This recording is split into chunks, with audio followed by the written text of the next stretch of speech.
নমস্কার বন্ধুরা, আজকে চলে এসেছি একটা ছোট্ট টিপস নিয়ে কিভাবে পরোটা করলে পরোটা খুব নরম হবে। প্রথমে নিয়ে নেবেন 200 গ্রাম মতন ময়দা, এরপর এতে নুন অ্যাড করবেন 1 চিমটে, একটু চিনি আর সামান্য একটু সাদা তেল অ্যাড করবেন, এই 1-1.5 টিস্পুন মতন দিয়ে সেটা ভালো করে মাখতে থাকবেন। এবং এর সাথে আপনি টক দইটাও ইউজ করে নেবেন। টক দই দেবেন প্রায় 3 থেকে 4 টেবিল স্পুন মতন, ঠিক আছে। দিয়ে খুব ভালো করে মাখতে থাকবেন, বেশ সুন্দর করে মেখে নেবেন, যেমন ময়ান দেওয়ার মতন খুব সুন্দর করে মাখতে থাকবেন। তারপর তাতে আপনি অ্যাড করবেন একটু গরম জল। ঠান্ডা জলে কিন্তু এটা মাখবো না, অল্প অল্প করে গরম জল দেবেন এবং এটা পুরো মেখে ফেলবেন।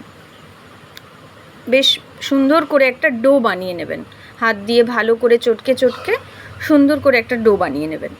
এবং তারপর ডোটাকে বেশ খানিকক্ষণের জন্যে একটু ঢাকা দিয়ে, একটা কোনো প্লেট বা কিছু দিয়ে ঢাকা দিয়ে রেখে দেবেন, প্রায় 10 মিনিট মতন রেখে দেবেন।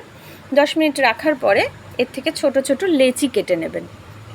আপনারা যেরকম পরোটা পছন্দ করেন সেই হিসেবে একটা সাইজ দিয়ে লেচি কেটে নেবেন। লেচি কেটে তারপর এবার এটাকে পরোটার আকারে যে যেরকম শেপ চান, গোল চাইলে গোল, কেউ ত্রিকোণ চাইলে ত্রিকোণ, এইভাবে শেপ দিয়ে এটাকে আপনি পরোটার মতন বেলে নেবেন।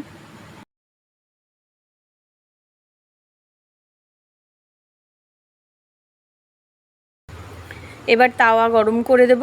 তাওয়া গরম করে তাওয়ায় আপনারা একটা করেও ভাজতে পারেন, আবার আপনারা একসাথে 2-3টেও সেঁকে নিতে পারেন।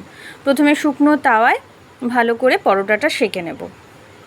এরপর অল্প অল্প তেল দেব। আমি আবার বেশি তেল পছন্দ করি না বলে অল্প করে তেল দিই। অল্প তেল দিয়ে করাটাই বেটার। দুপাশ খুব ভালো করে সেঁকে নেবেন। আপনারা বাড়িতে করে দেখবেন যে এটা নরম হচ্ছে কি না। একদম নরম তুলতুলে পরোটা হবে, খেয়েও অসুবিধা হবে না। দুপাশ ভালো করে সেঁকে একটু একটু তেল দিয়ে বেশ লাল করে সেঁকে নেবেন। আমি আপনাদের 2 রকমভাবেই দেখিয়েছি, একটা সিঙ্গেল করেও দেখিয়ে দিয়েছি, আবার একসাথে 2-3টে করে সেঁকে নিয়েও আমি আপনাদের দেখিয়ে দিচ্ছি। 2 রকমভাবেই আপনারা করতে পারেন, যার যেরকম। কেউ যদি বেশি তেল পছন্দ করেন দেবেন, কেউ যদি ঘি দিতে পছন্দ করেন ঘি দেবেন। এভাবে আস্তে আস্তে আস্তে আস্তে করে তাওয়া গরম করে সেঁকতে থাকবেন। 2 পিঠ ভালো করে সেঁকে নেবেন, বেশ লালচে লালচে রং আসবে, এইভাবে সেঁকে নেবেন।